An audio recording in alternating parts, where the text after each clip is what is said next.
Hey, this is the 80s Slasher Librarian, just letting you guys know if you enjoy the content here on the channel and want to support the channel, click on the Patreon link in the description below. As I'm not allowed to monetize the channel here on YouTube, I depend on you guys to keep this channel going and growing by becoming patrons of the channel and sponsoring at the Patreon page. There's great rewards for doing so in tiers as low as $2 to $5 per month. Enjoy tonight's upload of Halloween, guys. Thanks.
Halloween, Chapter 8.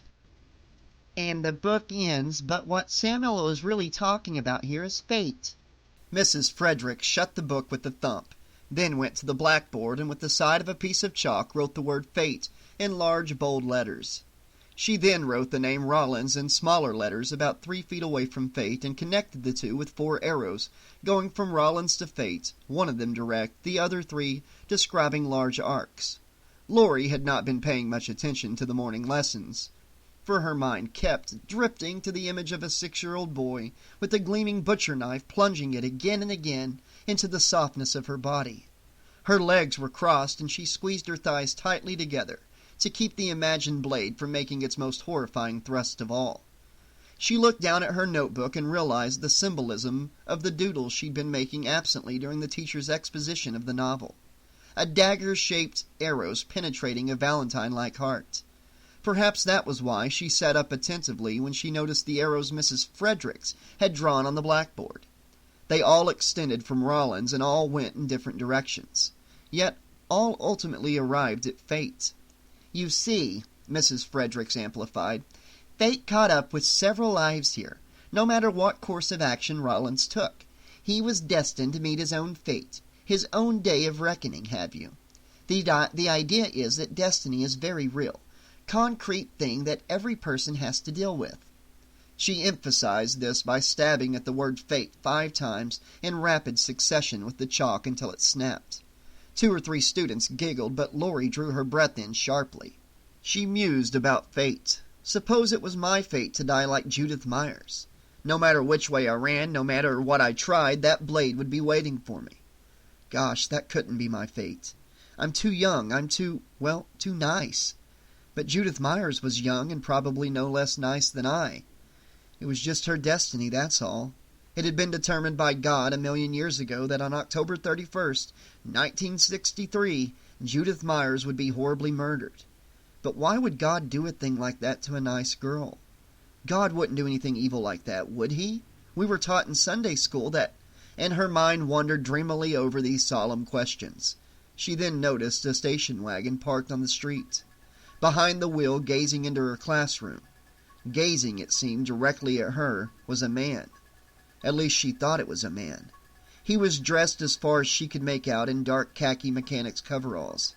His hair was black, but his face seemed unnaturally white, almost powdered. In fact, the more she looked at the face with its red lips and sunken purple eyes, she wondered if he weren't wearing a mask. He'd better be, because if that's his own face, that guy's in trouble. Wow, if he's looking at me, then I'm in trouble. Hoping he would go away, she focused on Mrs. Fredericks, who had picked up her broken chalk and was putting some finishing touches on her rendering of a man against his fate, underlinings and circling fate several more times. As she'd had enough morbid thoughts for one day or for a lifetime, Laurie concentrated on the lesson. "Edwin," Mrs. Fredericks was asking, How does Samuel's view of fate differ from that of Costain? I'm not going to look at that man, Laurie swore to herself, as the boy too rose away, muttered an answer. I can see him out of the corner of my eye, but I'm not going to give him the satisfaction of looking at him. Well, maybe just a bit to see if he's still there. She turned her head ever so slightly. He was. Laurie! The pronunciation of her name came like a thunderclap, and she jumped as if a bolt had stuck her seat. Ma'am? Perhaps you can answer the question. She closed her eyes and brought the question to the forefront of her mind. Then she struggled for a moment to produce an answer. Costain wrote that fate was somehow related only to religion. The teacher's smile of approbation prompted Laurie to go on and gave her fortitude, whereas Samuel's felt that fate was like a natural element, like earth, air, fire, and water. That's right, said Mrs. Fredericks. Samuel's definitely personified fate. He was gone. She'd decided, even as she spoke to the class, that she was going to whip her head around when she finished and glare at him, whoever he was, until he dropped his eyes in embarrassment. But he was gone.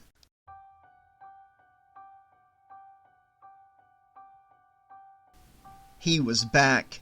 Several hours later, as school ended with a blaring bell, he sat in his stolen station wagon watching the children burst out of the doors with a clamor. Many of them were dressed in Halloween costumes and bore black and orange paper cutouts made in school, witches and pumpkins, black cats and devils, skeletons and ghosts. One little girl pretended to be riding a broomstick with a cardboard black cat on it. Another wore a jack-o'-lantern on his head like the famous headless horseman.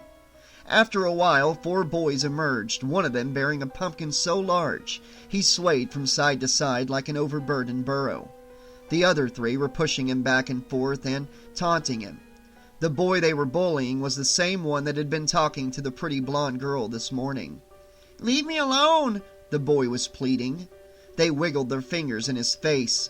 "He's gonna get ya, he's gonna get ya, he's gonna get ya." The boy slapped at the fingers. "Leave me alone!" "The boogeyman is coming." "No, he's not. Leave me alone." "He doesn't believe us. Don't you know what happens on Halloween?" said the biggest one, putting his face close to Tommy's. Tommy shrugged. "Yeah, we get candy." They laughed and danced around him, waving their hands in his face. "Ooh, the boogeyman, the boogeyman!" Tommy clutched his pumpkin tightly to his chest and tried to push his way through them. But one of them stuck his foot out and tripped him. He fell on top of the pumpkin, which split open with a glumping sound, emitting a sour odor. Tommy had skinned his knee, but there was no other damage done except to his pride. He fought back, welling tears. The sound of the boys' cruel laughter faded as they ran away, leaving Tommy to climb painfully to his feet. His jacket was covered with pumpkin pulp and seeds. Suddenly, as he began pulling these off with his fingers, he felt the sunlight eclipsed by a large, shadowy figure. He looked up, and there was a man in dark khaki coveralls, standing there looking at him. "Hi," said Tommy. The man said nothing. Tommy could hear him breathing, but the boy couldn't see his face clearly because it was positioned between himself and the sun. What Tommy could make out, however, left him in no mood to hang around. The man had dark red-stained lips, and his eyes were rimmed in purple, like grossly overused eyeshadow. A livid scar zigzagged down his cheek. The weird thing was, Tommy couldn't imagine that that was the guy's own face. It looked rubbery and kind of mask-like. But if he was wearing a mask, shouldn't he take it off around about now and say boo and reveal who he was? Tommy didn't like this at all. Grown-ups didn't go prowling around schoolyards wearing masks, Halloween or not. And this guy's breathing sounded like something he'd heard when he'd visited his dying grandpa in the hospital. Creepy. He looked down at the pumpkin, wondering if it could be salvaged. No way. Meat, pulp, and seeds spilled out of its shattered hole like the contents of a cracked orange skull. When the man stepped toward him, Tommy needed no inspiration to run like hell. In a moment, his blurred legs had carried him out of the schoolyard and down the street, thinking about the boogeyman. The man stood indecisively for a moment, then returned to the station wagon. His gait was quick and graceful for a big man. He started the engine and pulled away from the school. turning the corner and accelerating down the street on which the little boy had run. There he was, still running. He pulled the station wagon parallel to the boy, studying him for a long moment. Then he accelerated again, leaving the kid in the dust. He turned the next corner, then began cruising at random, familiarizing himself with the street patterns, or returning to places dimly remembered.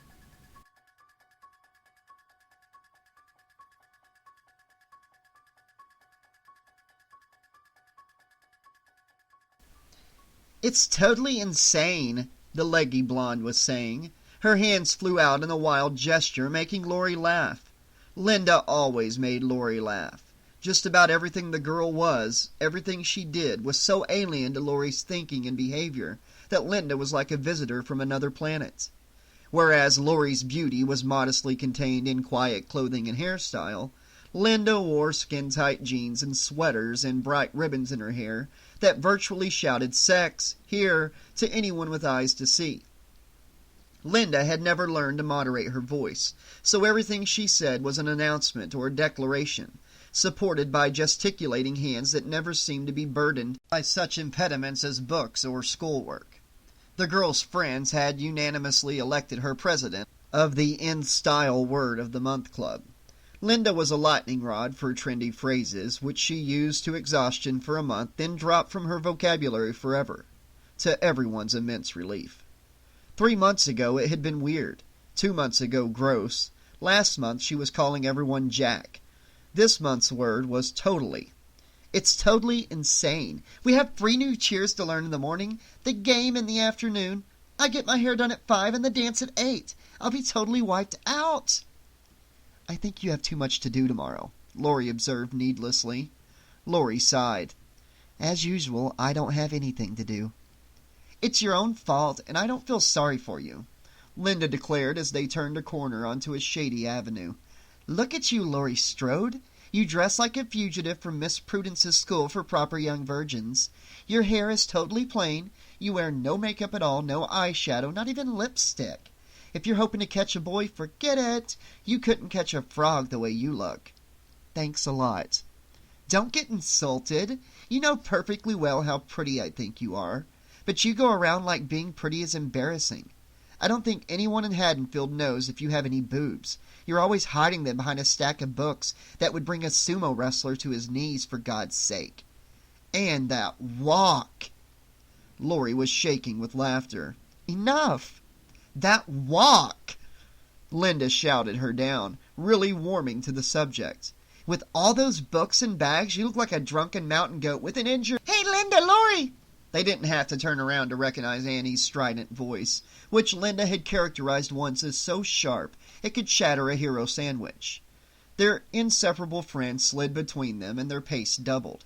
Annie was always in a rush, though no one was ever able to figure out why. She rushed to get somewhere and rushed to get out there. She rushed to eat, but then found herself with so much time on her hands she'd complain about being bored. She was dark-haired with abundant ringlets that glinted auburn in the late afternoon sunlight. She wore a red sweater and a sweater vest over that, but it did very little to moderate the thrust of a very large pair of breasts that jiggled unharnessed beneath the fabric. Despite the trends, most of the teenage girls in Haddonfield chose not to disdain bras, either because of traditional Midwestern modesty or parental restrictions. But Annie, whose father was the town sheriff, cared not a whit about traditional Midwestern modesty or parental restrictions. She not only had been the first of her crowd to abandon her bra, she had been the first to abandon her virginity. Linda had been the second to sleep with the boy, and now the two girls talked about it like connoisseurs talking about 3-star French restaurants. "Why didn't you wait for me?" Annie panted. "We did," said Linda. 15 minutes, you never showed up." "That's not true. Here I am." "What's wrong?" Laurie asked. "You're not smiling." "I'll never smile. Paul dragged me into the boys' locker room." "I'd smile plenty if a boy did that to me," Linda said exuberantly. "Exploring uncharted territory?" "It's been totally charted," Linda remarked, giggling. "No, he dragged me in there to talk to me." "You just talked, huh?" "We just talked." "Sure," both girls said in unison. "Honest! Old Jerko caught throwing eggs and soaping windows. His parents grounded him for the weekend. He can't come over tonight." Annie sighed, almost ready to cry. "I thought you were babysitting tonight," Laurie said. Linda sneered. "The only reason she babysits is to have a place to—" "Shit!" Laurie cried, snapping her fingers. "I have a place for that," Annie said, mock indignantly. "No, I forgot my chemistry book." "Who cares?" Linda laughed. "I always forget my chemistry book." "You forget everything but your pill," Annie teased. Laurie turned on her heels, wondering if it was worth it to run back to school just to get her book. Maybe she could just borrow one. The station wagon turned into the street and cruised slowly toward them. Laurie frowned. This was the same car that spooky man had been in when Laurie spotted him from the window of her English Lit class. She peered at the figure in the driver's seat, but the glint of late afternoon sunlight and the reflection of trees on the windshield made identification impossible. The girls turned to look as the driver gunned his engine and glided by, staring at them. "Isn't that Davin Graham?" Linda said, squinting. "He's cute." "I don't think so," said Laurie, noting again the strange pale face with eyes lined in dark purple. A moment later the car whizzed by, leaving the three gaping at what they thought they'd seen behind the wheel. "Speed kills!" Annie yelled at the driver. All of a sudden the car screeched to a halt. The figure sat there waiting. The girls stood on the sidewalk hesitantly. Usually they'd pile into a passing car that stopped for them, even if they only remotely knew the guy. But there was something unsettling about this situation. "Can't you take a joke?" Annie said, addressing the car, but making sure the driver didn't hear her completely. He stared at them, making them intensely uncomfortable, as if he had the power to see through clothing. Then, to their relief, he stepped on the gas and took off down the street, disappearing around the corner. Laurie shook her head. "Annie, someday you're going to get all of us in deep trouble." "Totally," Linda agreed, putting a hand over her chest and hyperventilating. "I hate a guy with a car and no sense of humor." "That's the only kind you date," said Linda. They strolled on, their spirits somewhat subdued by their encounter. Laurie was pensive and troubled. Something was wrong. That man, the figure in the window of the Myers house, Halloween, a butcher knife blurring toward her. Meanwhile, her friends chattered on. "Well," Linda was saying, "are we still on for tonight?" "I wouldn't want to get you in deep trouble, Linda," Annie replied. "Come on, Annie. Bob and I have been planning on it all week." Annie sighed. "All right, the Wallaces leave at 7. Laurie made a conscious effort to pull her mind away from its morbid fixation. "I'm babysitting for the Doyles. It's right across the street. We can keep each other company." "Terrific!" Annie groaned. "I've got 3 choices. Watch the kids sleep, listen to Linda screw, or talk to you." "Great!" They stopped in front of Linda's house, a pastel green frame house with dark green shutters. It was nestled beneath a towering elm whose leaves twirled to the prim lawn with every gust of the autumn breeze. "What time?" Annie asked without enthusiasm. "I don't know yet," Linda replied. "I have to get out of taking my stupid kid brother trick-or-treating." "Saving the treats for Bob, are we?" Annie asked gaily. "Fun-y. See you." Linda walked up the path to her house, her tightly clad rear jiggling seductively. "You don't have to wiggle it," Annie called out to her. "There aren't any guys around." "You can never tell where one might be hiding in the bushes," Linda replied, shouldering the front door and disappearing inside. Annie and Laurie started up the street again, Annie launching into a tirade about Paul's stupidity and getting himself grounded on one of the key weekends in the year. As she rattled on, Laurie saw the figure again. At least she thought she did. About 50 yards down the street, something was standing at the edge of a tall hedgerow, separating 2 homes. The khaki green of his coveralls blended so well with the olive color of the bushes that for a moment she thought it was merely an extension of the shrubbery. Then she saw the ghostly white face through the leaves. "Look!" "Look where?" "Behind the bush there." Laurie pointed, an empty spot beside the hedgerow. "You're going to tell me there was a guy in the bushes, right?" There was. Very funny. A second after Linda says there may be a guy hiding in the... Really, Laurie? Your sense of humor. I'm telling you, the man drove by, the one you yelled at. Subtle, isn't he? Hey, creep! Annie raced down the street ahead of her friend, balling her fist to slug the masher lurking in the bushes. She peeked around and a cunning smile came over Annie's face. Hey, Laurie, he wants to talk to you, she shouted. Laurie stood riveted to the sidewalk. He wants to take you out tonight. Laurie approached the hedge cautiously, knees tense to catapult her out of there quickly. Like a timid kitten, she peered around the hedge. Nobody there. Very funny, to use your expression. One practical joke deserves another. He was standing right here. Poor Laurie, Annie commiserated. You scared another one away. She petted her friend on the head. Cute. They ambled down the street, Laurie looking skittishly behind her, and approaching another hedgerow with trepidation. Annie became serious. It's tragic you never go out. You must have a small fortune stashed from babysitting. What's your story? You scared? I'll show you how to relax. You prefer girls? I'll try anything once. Laurie laughed and shrugged. Guys think I'm too smart. I don't. I think you're wacko. You're seeing men behind bushes. They stopped before a pretty ranch home partially masked from the street by a pair of dogwood trees.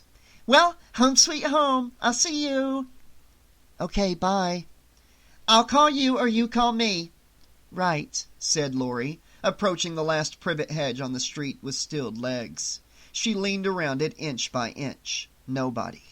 She looked behind her, walking backwards as she scanned the street for the mysterious figure, or his station wagon.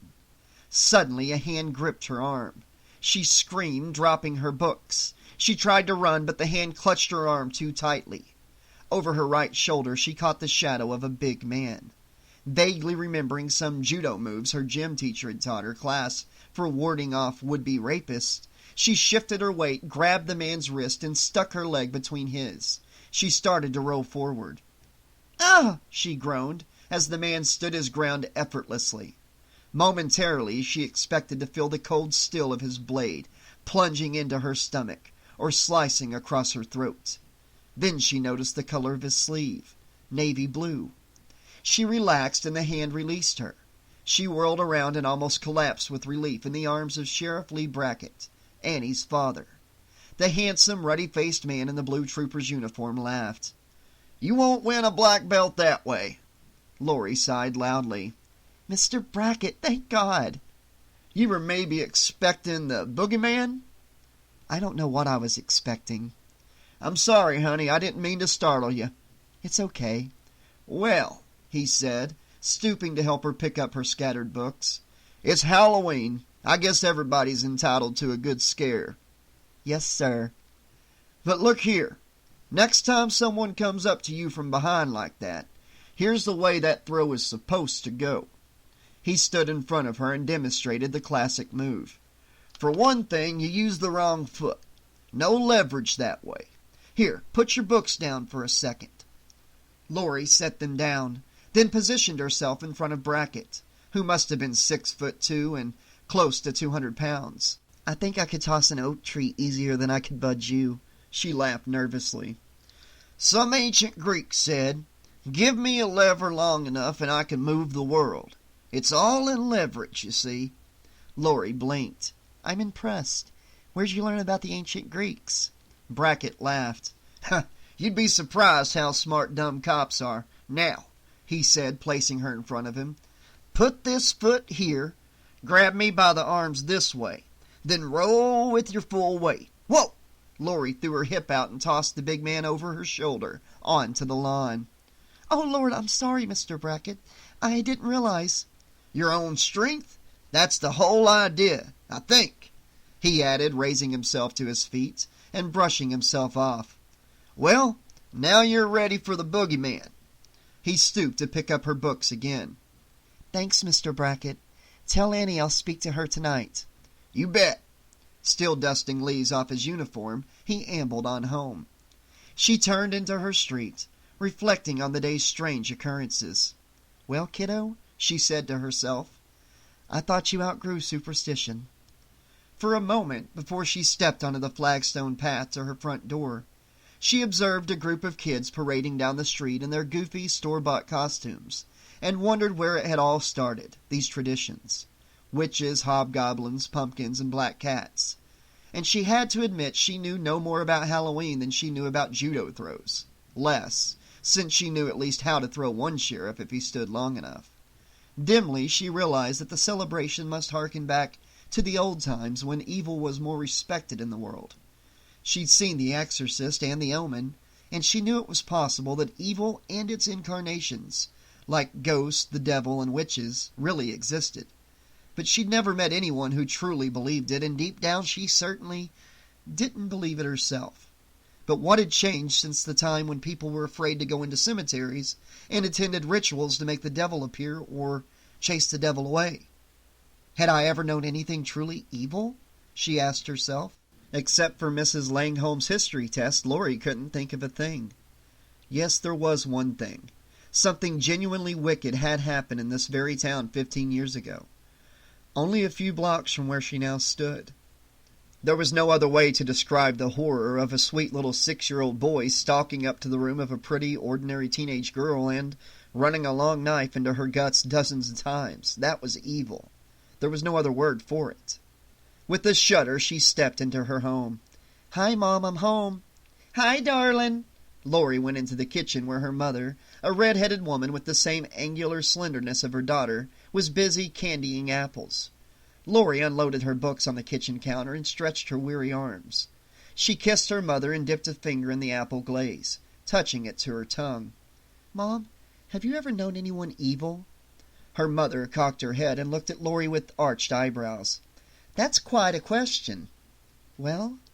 Her mother washed her gooey fingertips in the sink, then wiped them on a paper towel. "Well, they said that Hitler was evil, but I was too young to remember the war, and of course the only thing I know about his atrocities is what I've read or seen in the movies. I mean, I've never experienced someone evil, if that's what you're getting at." "I think it is. What about the little boy who stabbed the Myers girl?" Mrs. Strode shook her head. "You're certainly thinking some dark thoughts today, young lady." "I know. But it's interesting that you mention it. If you went to church more often, you'd understand why." "Huh?" "Yes, you see, the Myers case was mentioned by Reverend Peters in last Sunday's sermon." "It was?" Laurie leaned forward, fascinated. "Uh-huh. He started of reminding us that Halloween was coming up this week, and he said some real interesting things about the origins of Halloween, about how it goes back to festivals aimed at warding off demons at harvest time, way back when." "What does that have to do with the Myers case, Mom?" "Well, Reverend Peters said the Myers case, which happened on Halloween, reminds us that true evil still exists in this world. He said that, like everything else, we've tried to deodorize evil and put it in a bright new package, and you can buy it at the supermarket for 5 cents off with a coupon. Then along comes something like the Myers case, and we're left with our mouths open looking into the, what did he call it? The heart of darkness. Maybe that's why God put the devils like the Myers kid on earth, to keep us aware of the darker side of human nature. And maybe you ought to do some studying. I doubt if you'll get much homework done tonight." "Thanks, Mom. That's real interesting, what you said." Her mother looked at her skeptically, but Laurie had no mischievous look on her face. "No, I really mean it." She hauled her books up from the kitchen counter and lumbered upstairs. "Are you sure you're not coming down with something?" Mrs. Strode called after her. "No, just a minor case of the spooks. It's Halloween after all." She dumped her books on her desk and made a beeline for her phone for her daily gossip fix, as she called it. The phone stood on a table near the side window of her room, which looked down on a pair of driveways belonging to her own house and the one next door. On sunny days, her mother often hung laundry on a line there.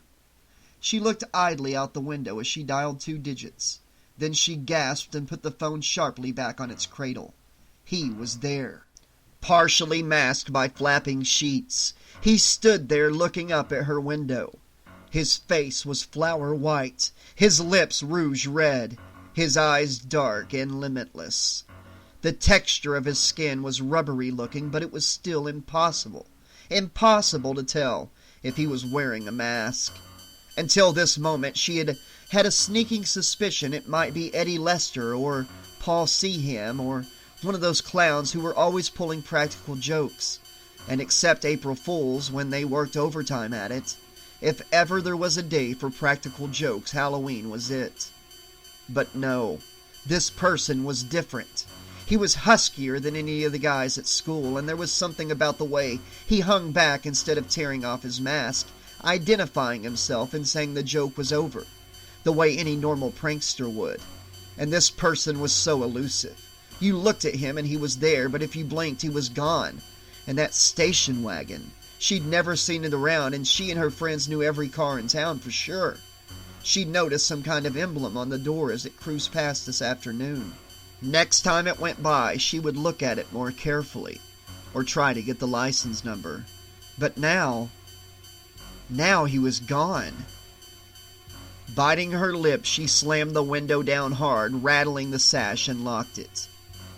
Rubbing her knuckles over her teeth, she paced around her room, wondering what to do. She twisted her head suddenly toward the window to catch him unawares, but he was still gone. She began to doubt her senses. Her phone rang, making her jump as if a shotgun had gone off at her feet. She picked it up. "Hello?" The line was open but silent. Someone was listening at the other end. "Hello?" There was a sound like someone smacking his lips. "Who is this?" The sound grew louder, and someone made a muffled growl. Lori slammed the phone down and wrapped her arms around herself to keep from shaking. The phone rang again. Lori looked at it, debating. Then after 3 rings, she picked it up and held it to her ear for a long moment before venturing to speak. "Hello?" "Why'd you hang up on me?" Annie said indignantly, swallowing whatever she'd been chewing. "Annie, was that you?" Lori's fingertips flew to her bosom in relief. "Of course!" "Why didn't you say anything? You scared me to death." "I had my mouth full of peanut butter. Couldn't you hear me?" "No." "What, did you think it was the boogeyman?" "I don't know. I just thought it was an obscene phone call or something." "Well, you know when you hear obscene chewing," and she smacked her lips and tongue around the remnant of the soggy sandwich. "Then you know you're losing control, Lori." "I think I've already lost it." "I doubt that. Listen, my mother is letting me use her car. I'll pick you up 6:30. "Sure, see you later." "Don't speak to any strange boogeyman unless they're good dancers." "Okay, bye." She put the phone down and tried to do some homework, but the books lay on her desk as if written in some extraterrestrial script. Every subject she tried to study led her by free association to the phantom prowler, who'd been dogging her footsteps all day long. The English lit homework on the theme of fate brought her mind full circle to poor Judith Myers, who'd met hers precisely 15 years ago this very day. Almost this very hour. She tried math, but all she could think of were all those stab wounds, seeping crimson blood from Judith's brutally violated body. In history, they were studying Julius Caesar's reign, and she'd just begun to get into it when she came across the passage about the emperor's assassination by Brutus and his friends, by daggers concealed beneath their togas. She pushed her chair back violently, stood up, and began to pace around the room, pounding her fist in her palm. "Calm down, Lori, this is ridiculous," she told herself aloud. And it was, but she kept glancing out the window anyway. Chapter 9. The sky had turned marble gray with storm clouds rolling in from the west, but the setting sun ignited them from underneath like an orange blowtorch, illuminating the polished marble gravestones of the Haddonfield Town Cemetery in a rare display of joyous glitter. Angus Taylor, the caretaker of the non-denominational cemetery, puffed up the sharp incline, reading from a notepad as he led his trench-coat-clad guest along a flagstone path. "Can't take this hill like I once used to," he said between anguished breaths. "Too much beer, not enough sex. Of course, I hold that a man can't have too much of either, but I suppose if I had my druthers it'd be—" a glance at the visitor who stared at him with a mixture of indifference or repugnance, subdued Taylor's chatter. He stopped a moment, panting, to look at the map on his notepad. "Let's see, Myers, Judith Myers. Row 18, plot 20, over this way." They veered onto a secondary path whose stones had all but sunk beneath the encroaching grass. Willow branches whipped their faces as they peered through the impending gloom at names and dates that bespoke lives rich and inglorious, lives joyous and sad, lives short and long, but all terminated inexorably by the same grim hand. The garrulous Taylor waxed silent. Though he'd been in the undertaking business all his life, it wasn't until lately that he'd begun to realize that his interest had become more than professional. At the age of 62, the dozens of graves whose excavation he supervised had begun to beckon to him, and he'd started to ponder what it meant to spend an eternity in one. He'd arranged to be baptized so that he could be buried in a churchyard, where at least there might be the illusion of grace and salvation, and where he'd be surrounded by people bound to him by their mutual faith. "You believe in God, mister?" Sam Loomis studied the man from beneath craggy eyebrows and decided it wasn't worth getting into a philosophical debate. "Doesn't everyone?" he said. "Which way?" "Left." They walked slowly, scanning the stones. "Every town has something like this happen," the puffing man said. "Why, I remember a guy over in Russellville, Charlie Bowles, nicest guy you could ever imagine. You could boot him in the tail, he'd never complain. Then maybe some 20 years ago, I recollect, he finished dinner, excused himself from the table, and went into the garage. Come back with a hacksaw, he did. Kissed his wife and 2 kids goodbye, then proceeded to—" "Mr. Taylor, where are we?" Loomis snapped. Taylor held his notepad up to catch the fading sunlight. "Just right over there ways. And I remember Judith Myers. Talk about sweet girls. She bat her eyes at you. You wanted to melt through the floor. Of course they did find traces of semen, and this fella did admit he'd been humping her a few hours before, but that doesn't make a girl a tramp. Not these days. I know a 14-year-old who's been, I thought it was right about here." He consulted his pad and looked at a marble marker sunk into the ground at the convergence of 2 paths. "Lost," said Loomis with a sharp edge of exasperation. "Should be right here behind Kenneth Sanders and next to Connie Sterling. Ah, shit!" They stepped up to Judith Myers' plot. The stone was gone. The earth had been exposed so recently that Loomis could smell the fresh loam and see long, livid earthworms trailing into the ground after their violent disturbance. "Goddamn kids! This happens to me every Halloween, won't you know?" "You're sure it's Judith Myers?" Loomis's eyes glowed red in the direct glint of sunset. "Here, see for yourself." Taylor held the notepad up for Loomis to read. Pointing a pudgy finger at the diagram, he said, "See? 1718 is Myers, 19 is Connie Sterling. It's Judith Myers, no doubt about it. Stones should be lying around here nearby. If you want to help me look for it, they usually get tired of trying to haul these things and give up." "Who does?" "The kids, teenagers, college kids." "What do they do with them?" "Play pranks, put them on people's lawns. One bunch 2 years back put one in the principal's office at school. Huh, what a stink he made, woo boy." Taylor took a few paces downhill, scanning the surrounding ground for the stone. "You won't find it," Loomis said, matter-of-factly. "What makes you so sure, Doc?" "I'm sure. He's come home," Loomis said, leaning against a tombstone.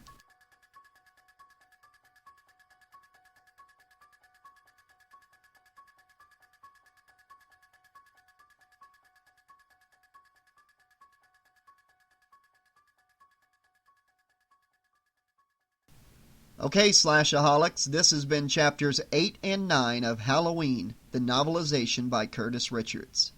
Tonight's upload was brought to you by our patrons over on the Patreon page, Carl Eakins, Catherine McClear, Sean Campbell, and Cecilia Spears.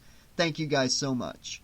And if anybody else would like to help fund this channel, I depend on Patreon and the merch store to keep this channel going and growing. You can do so for as low as $2 to $5 per month and get some pretty awesome rewards and early access to certain content.